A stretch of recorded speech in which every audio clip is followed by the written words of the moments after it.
दोस्तों, आज एक ऐसे विषय पर चर्चा करेंगे जिसको लेकर गलत भ्रांतियाँ फैलाई जा रही हैं समाज के अंदर, और रोज़ाना सुबह शाम राग अलापा जा रहा है कि एक धर्म विशेष के लोग दूसरे धर्म के लोगों को मारते हैं, पीटते हैं और उनको पलायन करने पर मजबूर करते हैं।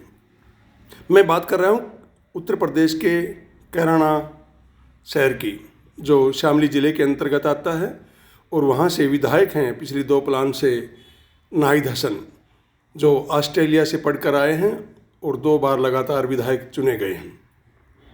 उनके ऊपर एक भी आरोप नहीं है, एक भी रिपोर्ट दर्ज नहीं है उन्होंने किसी को मारा पीटा हो, किसी को बंधक बनाया हो या किसी को लूटा हो। हाँ, उन्होंने उन लोगों को मदद की है जो डर के मारे मुजफ्फरनगर में जब जाट और मुसलमान भाइयों का झगड़ा हुआ तो अपने गांव को छोड़कर भाग आए थे, और उन्होंने शरण मांगी थी कि हमें डर है, हमें आश्रय दीजिए, हमें शेल्टर दीजिए, हमें शरण दीजिए। तो विधायक जी ने यानी कि नाहिद हसन ने कहा कि आप मेरे खेत में 10-12 एकड़ ज़मीन खाली करवा देता हूँ, उसमें घर बनाकर रह सकते हो, मैं आपकी पूरी हिफाजत करूँगा, सुरक्षा करूँगा।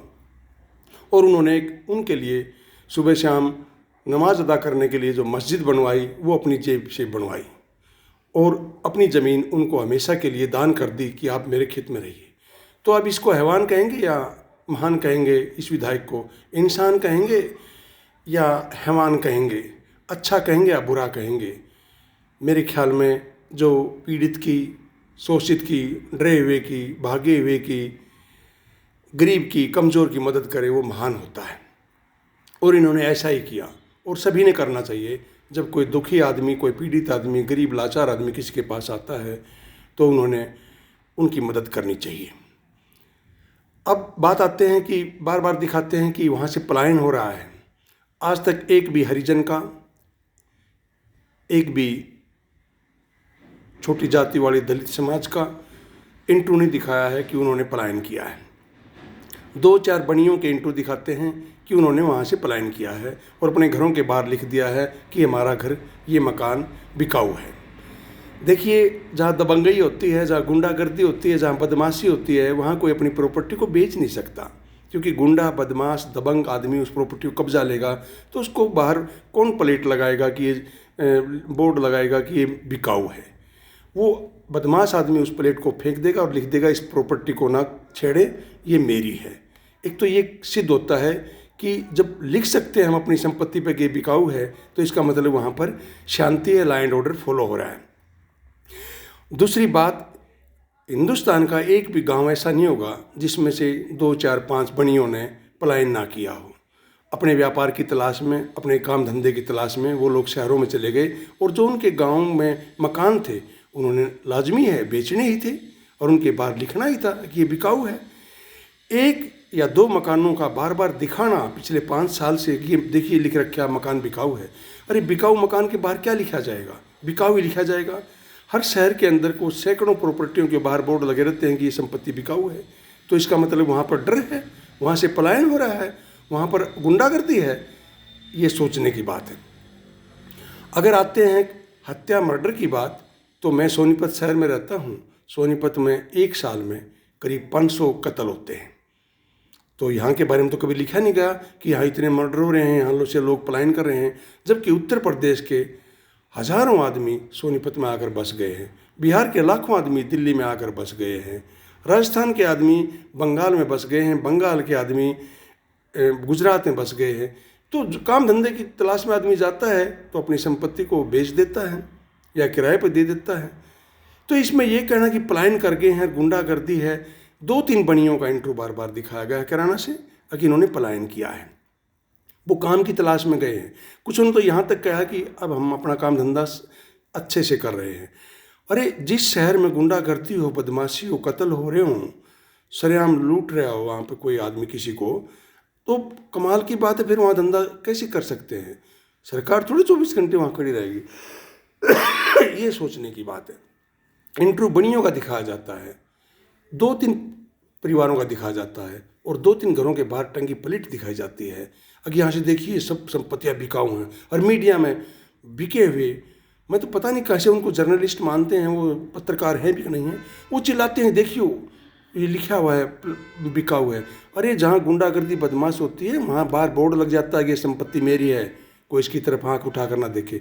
बदमाश लोग कब्जा कर लेते हैं, बेचने के लिए कहाँ छोड़ते हैं, बेचने की छूट कहाँ देते हैं। बोर्ड लगाने की, प्लेट लगाने की कि बिकाऊ है, कहाँ किसी को देते हैं मौका। हाँ भाई आप अपनी प्लेट लगा के बाहर अपना बोर्ड लगा के अपना उसको बेच सकते हो। गुंडागर्दी का मतलब क्या होता है? जबरन किसी की प्रॉपर्टी पर कब्जा करना, जबरन किसी को लूटना, जबरन किसी को पीटना, जबरन किसी को ठगना, ये तो होता है गुंडागर्दी। जबरन किसी को मारना, ये तो होता है गुंडागर्दी। कैराना के बारे में जो भ्रांति, जो गलत सूचनाएं फैलाई जा रही हैं, इस पर सोचने की ज़रूरत है। कैराना क्योंकि मुस्लिम बाहुल है, इसलिए हिंदू मुस्लिम करने के पीछे ये सारी षड्यंत्र रचा गया है, रचा जाता है, बोला जाता है। नाहिद के ऊपर, नाहिद हसन जो वहाँ के विधायक हैं, सीटिंग विधायक हैं, अब वो चुनाव भी लड़ रहे हैं, जेल में उन्होंने सरेंडर किया 11 महीने के बाद। उनकी माँ तबस्सुम हसन जी, वो सांसद रही हैं वहाँ से, उसके ऊपर भी गुंडा एक्ट लगा रखा है। एक बूढ़ी औरत जो करीब 70 साल की है, क्या गुंडागर्दी करेगी? ये विचारने की बात है। सोचिए इसके ऊपर कि ये जो सरकार है हाल में बीजेपी की, ये कितनी नफरत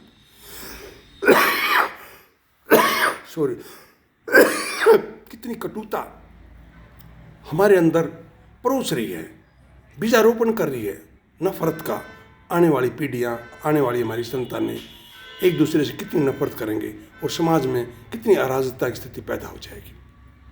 हालांकि नाहिद हसन वहाँ से करीब 40,000 वोटों से जीतेंगे, पीछे भी जीतते आए हैं, लेकिन रोज़ाना कोई भी खबर इस बात के बगैर पूरी ही नहीं हो रही है कि कैराना में पलायन हो रहा है, कैराना से पलायन हो रहा है, कैराना में ऐसे आदमी को टिकट दिया जो जेल में है।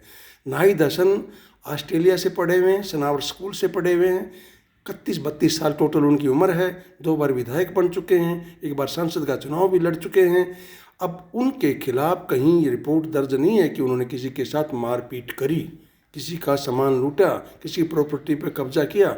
हाँ, उन्होंने एक भलमानसी का काम, एक इंसानियत का काम किया है। उसके समाज के लोग किसी गांव से डर कर भागे हुए थे, कई गांव से, कि हमें वहाँ खतरा है, हमारे झगड़े हो गए हैं जाटों के साथ, हमें शरण दीजिए। उनको शरण दी है, उनको सहारा दिया है, उनको मदद दी है, अपनी निजी संपत्ति उनके नाम कर दी है।